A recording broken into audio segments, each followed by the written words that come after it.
escuchar en ese momento, pero no cierres la puerta en sus narices porque dejarán de comunicarse contigo. Mejor escucha toda la versión antes de hacer algo. Escucha más, así podrás tener un cuadro más completo para poder dirigirlos mejor. En fin, lo primero que debemos hacer como humanidad nacida por la palabra es escuchar más. Pero hay una segunda acción importante para batallar contra los enemigos internos de nuestro corazón, y esta es: habla menos. 19b. Y ser lentos para hablar. Algunos tenemos problemas con escuchar, pero a otros se nos complica dejar de hablar. Queremos que se enteren de nuestra opinión, queremos que sepan todo lo que pensamos y lamentablemente no medimos nuestras palabras. Somos muy prontos para hablar. La Biblia nos dice que seamos lentos o tardos para hablar. Habla menos. Quizá no estás dejando que la gente a tu alrededor se exprese. Quizá por eso casi no los entiendes. Eres quien acapara la plática. Ya sea por tu volumen o porque no paras de hablar, pero estás evitando que los demás hablen. Proverbios 10:19. En las muchas palabras no falta pecado, mas el que refrena sus labios es prudente. Tienes muchas más posibilidades de meter la pata si no dejas de hablar. Habla menos. Hablar menos también te ayudará a pensar mejor tus palabras. Cuando estamos en una interacción y somos los que acaparamos la conversación, no nos damos el tiempo necesario para escoger lo que vamos a decir y cómo lo vamos a decir. Así que sale lo que sale de la abundancia del corazón y causa daños muy costosos en nuestras relaciones. Habla menos es una gran indicación para los que luchamos con el enojo. Tristemente, es lo que menos hace una persona enojada. El enojado quiere sacar de su pecho todo lo que lo está dominando y lo hace por medio de palabras. Las palabras de enojo solo van a empeorar las cosas y luego estarás tratando de recoger los pedazos rotos del piso. Y lo que se quiebra en tu relación será muy complicado de reparar. Por todo esto, la instrucción bíblica de gran sabiduría es: habla menos. Escucha más, habla menos, pero hay aún una tercera acción importante para los que hemos nacido como una nueva humanidad. Y esta es: domínate más. 19c. Lentos para enojarse. La instrucción es que seamos lentos para enojarnos. Esto nos puede parecer un sinsentido porque el enojo parece ser algo que no controlamos. Como que viniera de la nada. Como que es algo que nos sucede en vez de ser algo que nosotros hacemos. Casi vemos el enojo como el COVID. Nadie decide enfermarse de COVID si no nos da COVID. Así tendemos a ver el enojo. Pero ¿seremos tan pasivos en esto del enojo? No, todo lo contrario. Nuestro enojo tiene una relación directa con nuestros deseos. El enojo viene porque deseamos algo demasiado. Permitimos que un deseo nos gobierne, que un deseo sustituya a Dios en nuestras vidas, y cuando ese deseo idólatra no se realiza, somos prontos para airarnos. A veces el deseo no es en sí malo, sino cuanto lo deseamos, es decir, lo deseamos más que glorificar a Dios, que amar a Dios, que reflejar el carácter de Dios, que la reputación de Dios, etc. Cuando este enojo egoísta ha tomado cautivo tu corazón, no puedes obrar la justicia de Dios. Es decir, no puedes agradar a Dios, no puedes hacer lo que es correcto.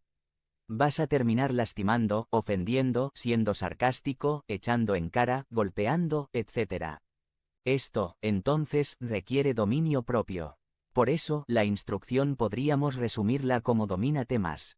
No dejes que un deseo usurpe a Dios en tu corazón. Mantén a tus deseos en su justo lugar. Nada debe ser más importante en ti que la gloria de tu Señor, quien te ha hecho nacer por su voluntad.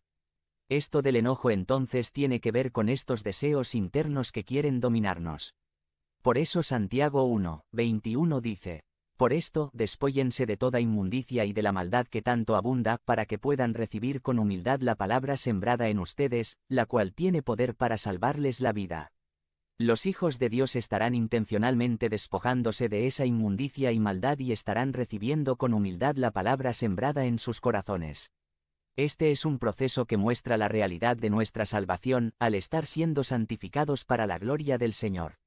La lucha contra el enojo es una lucha interna, una lucha contra los deseos de nuestro corazón que deben ser sometidos y transformados por la palabra de verdad que ha sido sembrada en nuestros corazones. Por eso, domínate más. Domínate más por la palabra de verdad por la que has nacido y que ha sido sembrada en tu corazón como parte de la nueva humanidad. Escucha más, habla menos y domínate más. Todo esto es posible por la obra del Señor Jesucristo que te ha hecho nacer por la palabra a nueva vida, a una nueva humanidad. En virtud de la obra de Cristo en tu vida, batalemos con todo en contra del enojo en nuestros corazones. Por eso, examina tu enojo. Pregúntate, ¿mi enojo viene por un celo por Dios o por un celo por mí? ¿Qué me ocupa en mi enojo, Dios o yo? ¿Qué creencias o deseos están detrás de mi enojo? ¿Cuánto tiempo me quedo aferrado a mi enojo? No dé por sentado que todo está bien con tu enojo, que es justificable, honorable o razonable. Pon la lupa de la Escritura sobre tu corazón y sus motivaciones. Arrepiéntete de tu enojo. Si nuestro enojo claramente es enojo pecaminoso, debemos hacer lo que hacemos con cualquier otro pecado, debemos confesarlo y pedir perdón por el enojo.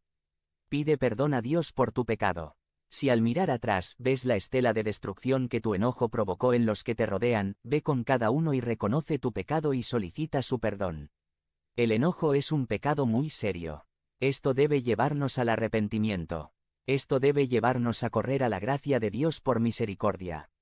Esto nos debe llevar a dejar de ser condescendientes con nuestro propio enojo, dejándolo de ver como justificado, honorable y razonable. Dejar de llamarlo nuestro temperamento, nuestra herencia familiar, o nuestro mecanismo de defensa y tantas otras maneras como solemos llamarlo para seguir perpetuando este grave pecado. La Biblia nos aclara la gravedad del enojo pecaminoso. Lucha contra tu enojo. No bajes la guardia con el enojo, pensando que es algo común y ordinario en el ser humano. La Biblia nos ha alertado este día de que no se trata de cualquier cosa, de que no es un asunto trivial, sino es algo muy serio y prioritario. Busca ayuda, rinde cuentas, sumérgete en los medios de gracia, pide el apoyo de la comunidad. Plantea una lucha frontal contra este pecado en tu vida. Por la gracia de Dios has sido habilitado por el Espíritu Santo para abandonar la ira, el enojo, los gritos, los golpes, porque has nacido de nuevo en Cristo y eres parte de una nueva creación, donde el enojo pecaminoso no tiene cabida. Tenemos muchos enemigos internos, pero tenemos al Señor Jesucristo que ha completado su obra de redención y por eso podemos y debemos presentar batalla firme contra todo aquello que deshonra a nuestro Señor. Vivamos y luchemos la buena batalla de la fe. Vivamos muriendo cada día más a nosotros mismos y viviendo cada vez más solo para la gloria de Dios. Conviértete en miembro del canal y sé un instrumento de la palabra de Dios. No dejes pasar esta oportunidad de impactar vidas. Haz clic en el enlace de la descripción ahora y ayúdanos a difundir la palabra de Dios. No más condiciones. By John Singarayar SVD. Sumari. No más condiciones en el amor. No más condiciones. Sagrada Escritura. 1 Reyes 19, 16. 1 Reyes 19, 19 a 21. Gálatas 5. 1. Gálatas 5, 13 a 18. Lucas 9, 51 a 62. Reflexión. Mis queridas hermanas y hermanos. El Evangelio de hoy es una secuencia de 4 incidentes. El primer incidente es el encuentro entre los mensajeros de Jesús y los aldeanos samaritanos. El segundo incidente involucra a un hombre que le dice a Jesús: Te seguiré donde quiera que vayas. El tercer incidente es el del hombre que primero quiso ir a enterrar a su padre antes de seguir a Jesús. Finalmente, está el hombre que quiere ir a despedirse de su familia antes de seguir a Jesús. Por estos, sabemos que estos no solo son meros incidentes sino también encuentros con personas. Todos querían seguir a Jesús. Era un deseo, fue un deseo. Era una aspiración, era un querer, era una necesidad, era un anhelo, fue un antojo, fue una súplica, era un anhelo. Sin embargo, todos se vieron frenados por sus preocupaciones y sus motivos. Cada incidente destaca una preocupación diferente. El primer incidente, el odio. El primer incidente es el encuentro entre los mensajeros de Jesús y los aldeanos samaritanos. ¿Cuál era la preocupación de los samaritanos? La preocupación de los samaritanos es el patriotismo. Los samaritanos y los judíos eran enemigos acérrimos. Quizás, los aldeanos samaritanos habían oído hablar de Jesús. Los samaritanos habían oído lo que hacían Jesús y sus discípulos. Los samaritanos habían oído lo que les interesaba a Jesús y a sus discípulos. Sin embargo, tan pronto como supieron que Jesús y sus discípulos eran judíos y se dirigían a Jerusalén, su aprecio se convirtió en oposición. Por supuesto, el patriotismo y la devoción por la causa nacional es algo bueno. Al mismo tiempo, mis queridos hermanos y hermanas, cuando el patriotismo o las ideas culturales o los prejuicios personales o las opiniones preconcebidas se convierten en el espectáculo a través del cual uno ve toda la realidad, incluida la realidad espiritual y eterna, entonces uno corre el peligro de perder su propia perspectiva genuina. Por lo tanto, la preocupación por los samaritanos no es patriotismo sino odio. El odio no puede ser parte del reino de Dios. El amor es una parte del reino de Dios. El segundo incidente, hambre de seguridad. El segundo incidente involucra a un hombre que le dice a Jesús: Te seguiré donde quiera que vayas. Lucas 9, 57. Jesús responde: Las zorras tienen madrigueras y las aves del cielo nidos, pero el Hijo del Hombre no tiene donde recostar la cabeza. LC 9, 58. ¿Cuál era la preocupación de este hombre? Necesitamos hacer otra pregunta para entender la preocupación de este hombre. Entonces, la pregunta es: ¿por qué dijo Jesús, las zorras tienen madrigueras y las aves del cielo nidos, pero el Hijo del Hombre no tiene donde recostar su cabeza? Jesús tal vez observó que aquí había un hombre que valoraba el dinero. En otras palabras, podemos decir que es la independencia financiera. Jesús posiblemente percibió que este hombre estaba aquí por su propia seguridad. Jesús pudo ver con sus ojos que no había pasión por el reino de Dios. La preocupación era por su propio reino. No hay nada malo en tener seguridad personal. Es bueno tener metas altas. Ayuda a lograr la propia seguridad y al mismo tiempo motiva al otro también. Sin embargo, cuando la seguridad se convierte en un obstáculo en nuestro camino para seguir a Jesús con pasión, entonces está mal.